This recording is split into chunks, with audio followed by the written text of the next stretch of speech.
Was trading for Kevin Durant a mistake for the Houston Rockets?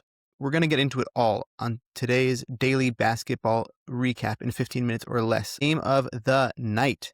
The Magic beat the Cavs 128-122. Desmond Bane had 35 to help the Magic beat the Cavaliers. Desmond Bane hit a three-pointer and additionally had 2 free throws with 17.4 left on the clock to cap his 35-point night. Really, really good game from him, 12 of 19 shooting. Paolo Banchero had 25, 8 and 7.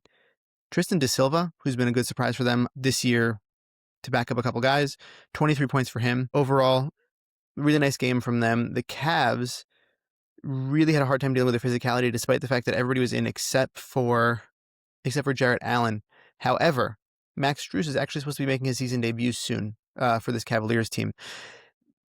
I really like what the Cavs are doing. Overall, 35-8 for Harden, 25-5 for Donovan Mitchell. Not the best shooting night for him. Evan Mobley, 18-13. So again, still not 18-8, but he's looking better. Keon Ellis off the bench has been really, really a wonder for them, including in this game. He had 24, 1-1, 6 of 9 shooting, 5 of 8 from 3-point range. He's just been, like I've said thousands of times, Keon Ellis is just so elite with his 3-and-D. I'm really impressed with him. But really a fun back and forth game, close till the end. Both of them are trying to jockey for playoff positioning.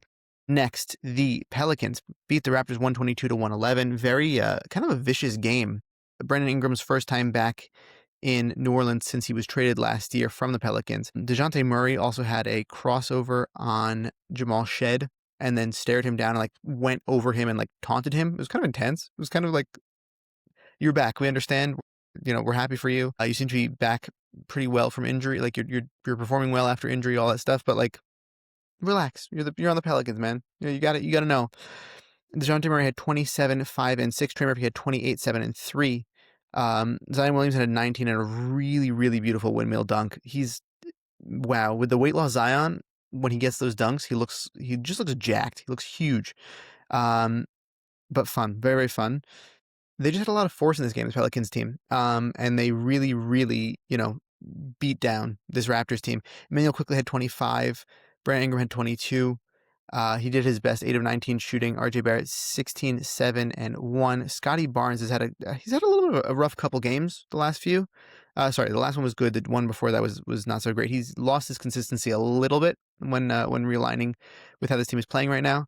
And Jakob Poeltl was still starting for them, so that's good in terms of their health going into the playoffs. Hopefully they will, maintain that health and be able to really make a good opportunity for them whenever they, wherever they end up placing in the playoffs.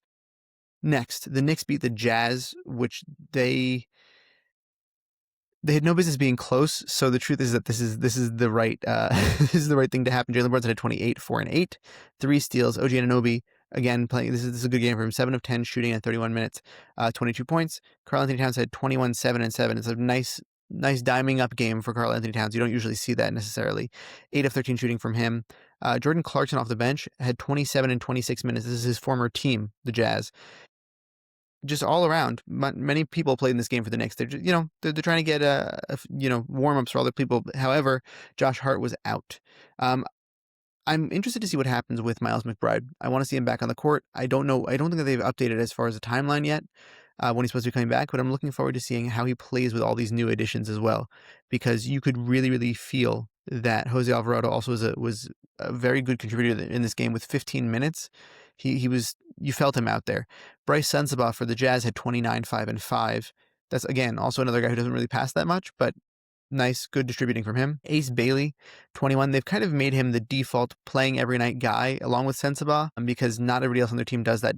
Keontae George was playing well for the first 20 minutes. He shot 6 for 10, but he ended up having a calf injury once more and leaving early. Isaiah Collier had a beautiful, beautiful pass inside, 9, 2 and 5 for him, 4 of 11 shooting in 19 minutes. Like this, you know what? Speaking of Bam, yesterday we had a lot of Bam conversations between those two podcasts. I would like to see Isaiah Collier go for a Scott Skiles record. I think he could do it. I believe in him, especially with how this team is constructed. Just let him go one night, see what happens. It could be fun. But yeah, all of that just led up to the Knicks winning, which again they really If they didn't, I'd be I'd be very, very concerned at this point. Next, the Charlotte Hornets beat the Sacramento Kings, also as they should. LaMelo Ball had 30. He was playing in crunch time for this team. People were freaking out about it on Twitter. 6 and 5 for LaMelo as well. Miles Bridges 26, 2 and 5. Con Knappel 24, 7 and 3. Brandon Miller had 20. That's 4 players across the board with 20 or more points. When that happens, it's really hard to win, is the truth. It's really hard to beat them. DeMar DeRozan, however, did his best. DeMar DeRozan did his best to fight against the losing side. He had 39 points. Nick Clifford, 18, 4 and 8 with 2 steals and 1 block in 41 minutes. Aside from that, the Kings played 8 players. So they are, if it wasn't obvious to anybody in regards to this game, they were tanking. It wasn't a difficult matchup for them, but the Hornets, they did their job. They really, really whooped them pretty good. And we got some Xavier Tillman minutes in this game also, by the way, just so you know. LaMelo Ball, wow, there was some really nice shooting in this game. Really, really fun playmaking and just plays called in this game. Next, the Nuggets absolutely smacked down the Rockets. It was terrible. 129-93. Nikola Jokic had his 25th triple-double of the season. 16, 13, and 12 for him. It just wasn't close. It wasn't close ever. I think that the Rockets really should worry at this point. I really think that they should worry. It was defensively, the Nuggets destroyed them. And that's saying a lot because it's, it isn't just the offensive side that the Nuggets were flowing, which they definitely were, but it's not looking good for the Rockets right now. Amen Thompson had 16. Jabari Smith Jr. had 11 and 7. Kevin Durant had 11 on 5 of 8, shooting 26 minutes for him. Alperen Sengun had 10 points. Josh Okogie had 12 points. Nobody else broke 10. That's not a good sign. The Nuggets are very deep. Don't get me wrong. Special note to Cam Johnson, who was playing really well in this game. 6 of 9, shooting 17 points for him. I'm excited for him. He also had 2 blocks and 2 steals. Everybody was engaged on defense. Jamal Murray also carried the team scoring as far as he had 30 points, 11 of 21 shooting. Very nice for him. Christian Brown hit a couple of shots. Not more. He hit more than a couple. He had 19 points. Tim Hardaway Jr. was hitting shots. Jonas Valanciunas was hitting shots, and he had a nice dunk to seal the final nail in the coffin of what a travesty this game was for the Rockets. This is a game to lift the Nuggets' spirit a little bit. I think this is going to help them get their chemistry back. I really think that's, by the way, the key with Nikola Jokic. I don't think people give this enough credit. When he has good chemistry with people, he's going to pass to them more, and he's going to find them in their pocket. That's a thing I think that we didn't give enough credit to in regards to Michael Porter Jr. last year, as well as Aaron Gordon. I don't know if there's anybody else in the league who's as skilled as Jokic aside from maybe Luka, who can get him in the shooter pocket like that. Cade is pretty good at it. LeBron is also pretty good at it, but I don't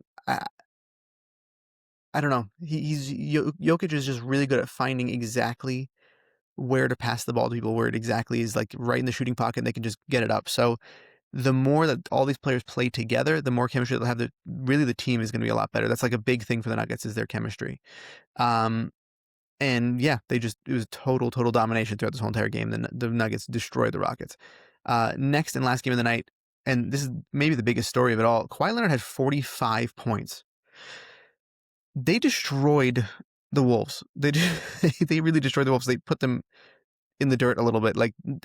Again, I oftentimes talk about Anthony Edwards, and maybe he's the only person out there. He was the only person on his team that scored above 20 points in this game. 36 for him, 5 assists on 11 of 17 shooting, 11 of 12 from the line. He played 35 minutes. The next close one was Naz Reid with 8 of 15 shooting, but Julius Randle had 11. Jaden McDaniels had 11. This is the wrong time to be on the downswing as far as their momentum, and they really very much are on the downswing as of right now. They just destroyed them. The Clippers, the very injury-riddled Clippers team that has, an injured Kawhi Leonard who is no longer injured now. He's MVP Kawhi Leonard. I don't know what to tell you. He shot 15 for 20 in this game, 6 of 9 shooting from 3, 9 of 10 from the field, plus 41 in this game. 45, 5, 5, and 2 steals. He was a machine. Go back and watch these highlights. It's worth it. It's very worth it. A total machine. He was incredible. Darius Garland, 21, 1, and 6 with 2 steals, 8 of 13, 5 of 9 shooting from 3. He's a good, I feel like the swap for both teams ended up being good. Both teams looked a little bit more hampered before. Now the Clippers are above 500 after starting out so poorly. That's the headline. This is a third straight victory, 6 wins in 7 games. Benedict Mathurin, again, off the bench with 22 points. Jordan Miller had crazy dunks in this game. 14, 3, and 7 for him, 6 of 13 shooting. They have like some really interesting pieces, this Clippers team. And I really like how Ty Lue is pulling it all together and having them run these plays. Darius Garland is looking like he's just looking awesome, and he's playing awesome. I'm very happy for them that they were able to make something out of James Harden. I really wonder what happens as far as maybe this is Kawhi's audition for other teams, because we still don't know what's going to happen with the aspiration thing. But this was an incredible showing for them, because this Wolves team, yikes. People are talking about how they think that this Wolves team is going to maybe go the farthest that it ever has. Like this Wolves team will be a more formidable matchup for the Thunder than the past 2 years of, whoever they played in the past 2 years, between the Thunder and the Mavericks from 2 years ago. I don't think so. I think this team is significantly, in the beginning of the season, in the middle of the season, I'd say they looked really good. I don't think it's gonna be close. This team is really, I feel like we can really feel them falling short right now. And I think that they won't be able to fit together. Like, the chemistry seems a little bit more ruined this year than other years. And I'm interested to see what happens. That was your daily basketball recap in 15 minutes or less. Thank you for watching, and I hope you have a great rest of your day, and I will see you tomorrow.